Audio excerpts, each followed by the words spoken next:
Hey y'all, what's up? I'm Sabrina and welcome back to my book nook.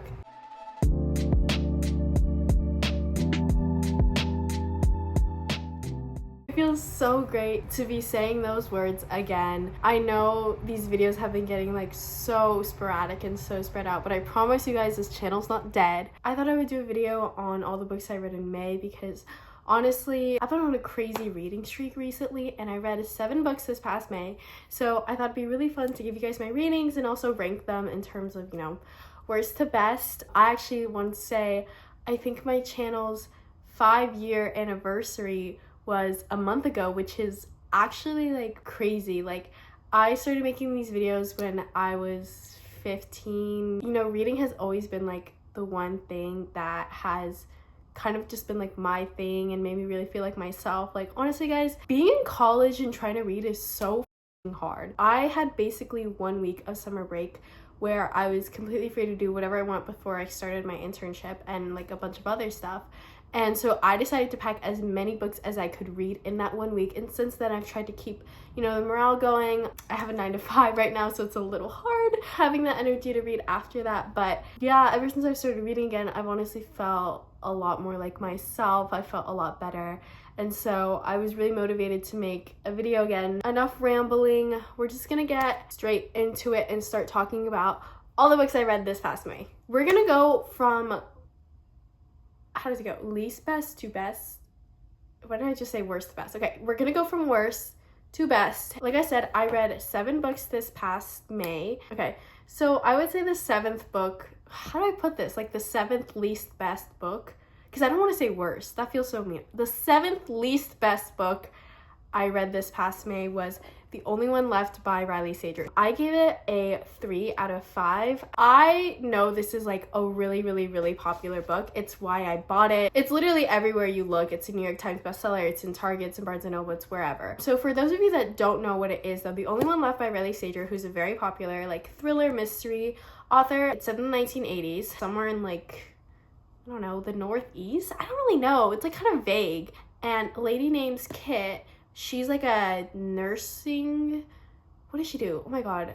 Works as kind of a nurse for old people that goes to their homes and take care of them. She goes to take care of this old lady named Lenora Hope, who lives in this really rich mansion up on the scary part of town. And the rumor is that Lenora Hope, when she was a teenager, murdered her entire family.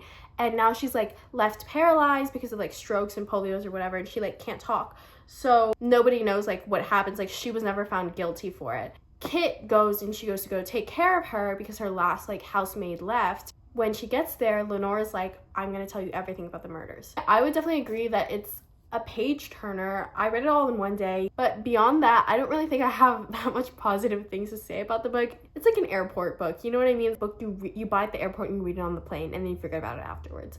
I don't think this book was well written, but also doesn't necessarily need to be. Look at how thick this book is. It easily could have been 50 to 100 pages shorter. I don't even know if this book had a copywriter or an editor. In the beginning, the narrator's thoughts are so repetitive. You feel like you're getting hit over the head with it. And then by the second half of the book, then it just goes plot twist after plot twist after plot twist. After the 10th plot twist by the end, you're just kind of what the just happened? I started laughing at the end of this book. Also, for some reason, the book is set in the 1980s. Literally for no reason. It doesn't contribute to the plot at all. Maybe the authors just thought it was vibes, or maybe they just didn't want cell phones in it, but I was just there's literally no point. That was the only kind of bad book I read this past month. All the other books I'm about to list are very, very good in my opinion. 6 on this list would be Recitative by Toni Morrison. I gave it a 4.5 out of 5. The only reason I'm putting it this low is because it's a short story. I will say though, I think this is one of the best short stories ever written, and if you could get a lot of depth and nuance and analyze the of a short story, it would be this one. It's the only short story that Toni Morrison's ever written. It's about these 2 girls named Twilight and Roberta. You follow them throughout a couple decades of their life, set in the US kind of during the civil rights movement, so you're kind of following this period of racial tension and how it plays out between the 2 girls. And I read this book in high school, so this was also a reread, which is why it's so low on this list. This book is honestly an experiment on the reader. And I think it only really works the first time you read it. And I don't want to explain what it is because a lot of the book's like nuances and depths come from reading it yourself and figuring out what it means. So I'm trying to keep it like very vague. And I did have a chance to reread Zadie Smith's foreword this time, and I really like that. The next book I want to talk about on this list is Audition by Katie Kitamura. I gave this book a 3.75 out of 5. Unless you had your head under a rock, this book is very famous right now. It was a finalist for Pulitzer this past year. It was a finalist for the Booker Prize last year. It's just been getting a lot of traction. Katie Kitamura is very known amongst like the lit fic scene. It's essentially about this woman named, what the fuck even is, oh, she's not named. Okay, I'm not stupid. An unnamed woman meets with this younger man named Xavier for lunch in Manhattan. And you kind of like don't really know what their relationship is. And the book just kind of explores their relationship progressing and the shifting boundaries between them, what it means to be a performer in your own life. And I think I might ruffle some feathers with this take. I see what this book was trying to do. I think it's always very courageous and like necessary when a writer pushes the boundaries of, you know, what we are expected to read and understand about ourselves.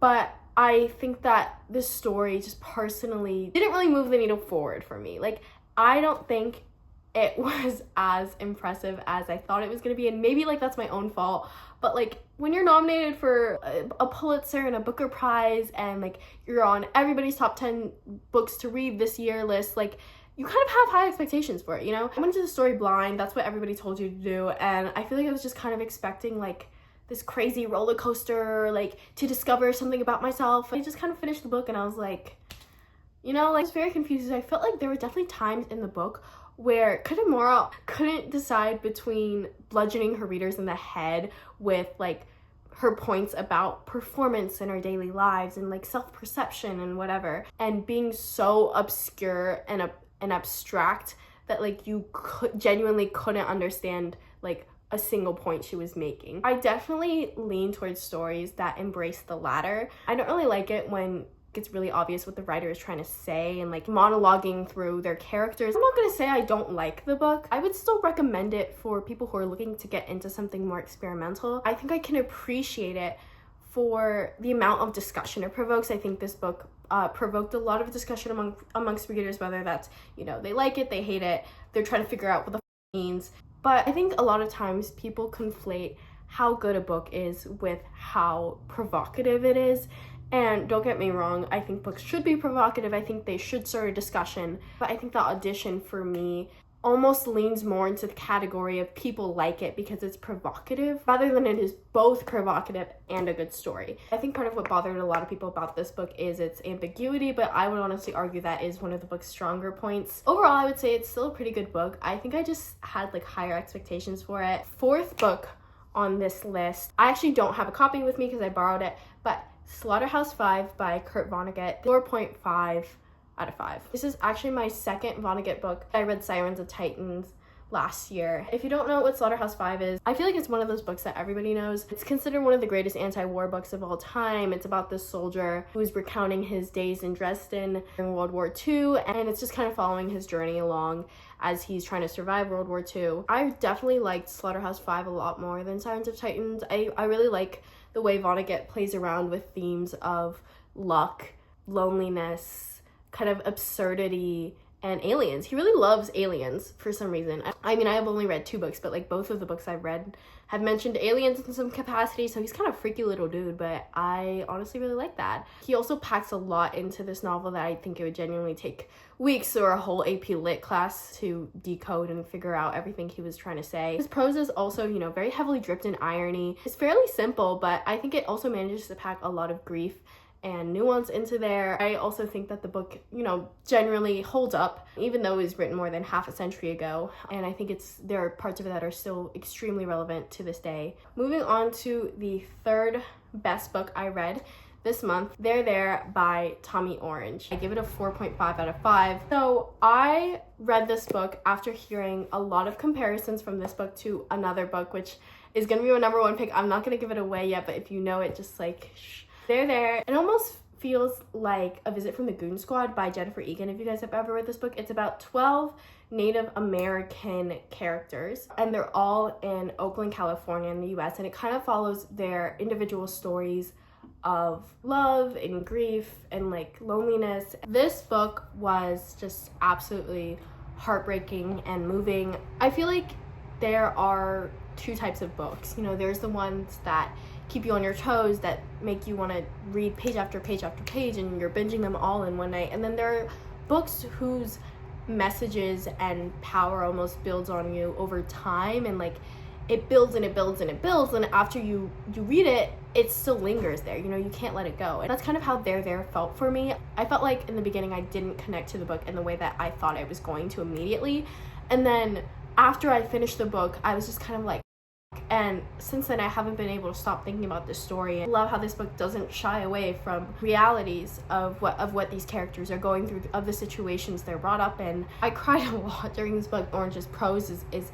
it's simple, but it's very cutting. It flips between commenting on the impacts of the genocidal and colonial history of the US, and then it'll cut to a scene of a character talking about, you know, using the internet because he's constipated and he's trying to figure out how to poop more. Like it's a very, you know, almost kind of darkly funny book in some instances, and then other times you're just taken aback by, like, I think the raw vulnerability of it. I really love this book. I would recommend it to anybody. The second best book I read this month, this was a very, very, very close tie with the best book I read this month, Sula by Toni Morrison. And I gave this book a 4.75 out of 5. The story is based on a very simple premise. It just follows these two girls named Sula and Nell who live in Medallion, Ohio, in a town called The Bottom. And it follows them through their lives and their girlhoods and a community around them.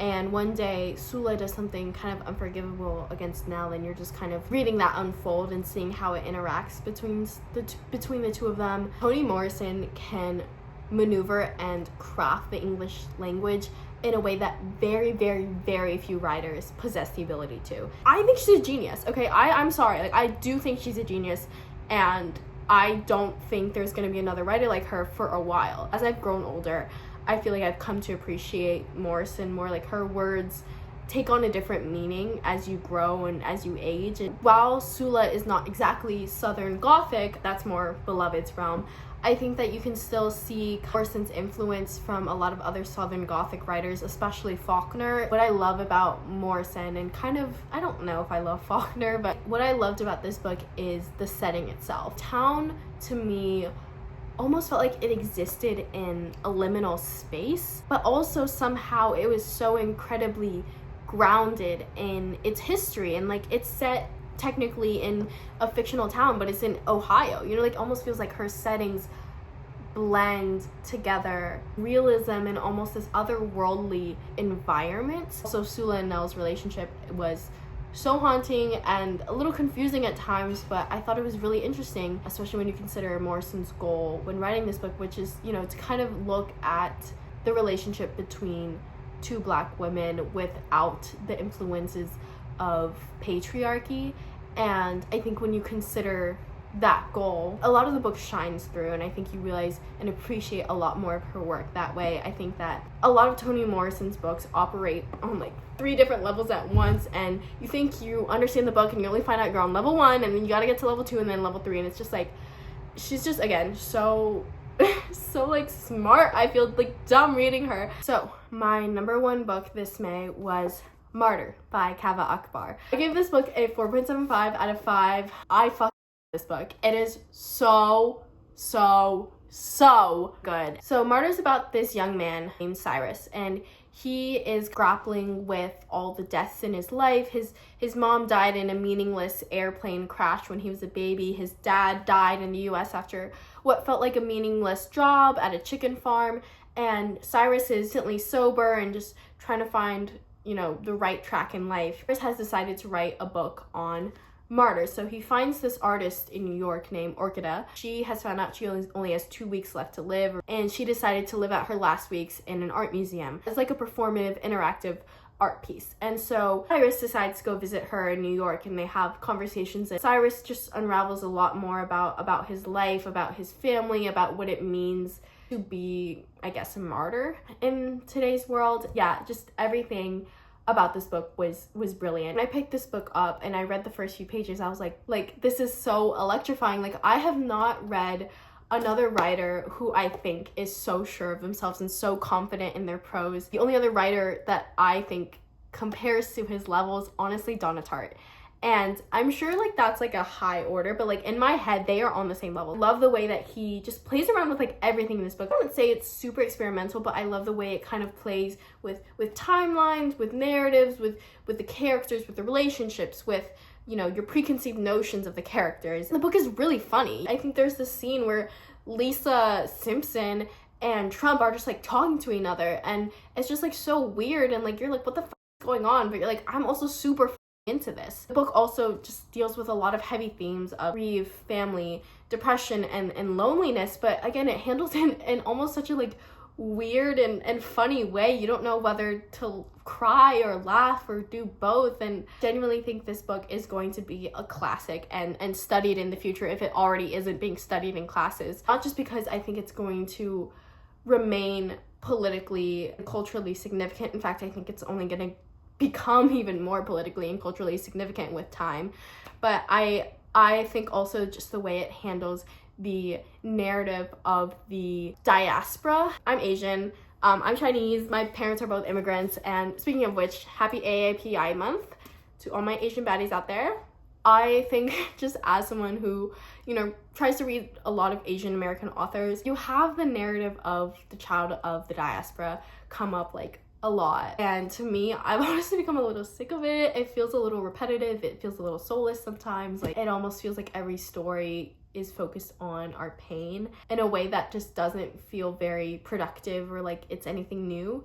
And so I'm always wary of stories like that, but I think that this book does it in such a raw and authentic way that it doesn't bother me, basically. Like, I think this book handles it in such a mature and thoughtful way of like considering, you know, we are children of a homeland we don't know anything about. What does that mean to us? What does that mean about how we're trying to fit into society? What does society expect from us? What does this look like in our art as well? And I think that's something that I've been thinking about and I've been struggling with. I just feel like this book touches on a lot of that, and I truly loved it so much. I'm sure you guys have seen this book around because it's been getting a lot of hype, and it deserves every single last bit of hype. I love this book so much. If you guys have a chance to read it, you should definitely go read it. Those were all of my reads in May. I also, fun fact, started and finished the entire off-campus series in 2 days. It's also a very famous book talk series in universe in the book talk world. I don't know if I will read the books. I've heard they're not the best, so I will probably just continue to watch the show. If you watched this entire video, thank you so much for watching. Subscribe if you want to, and I will see y'all next time. Bye!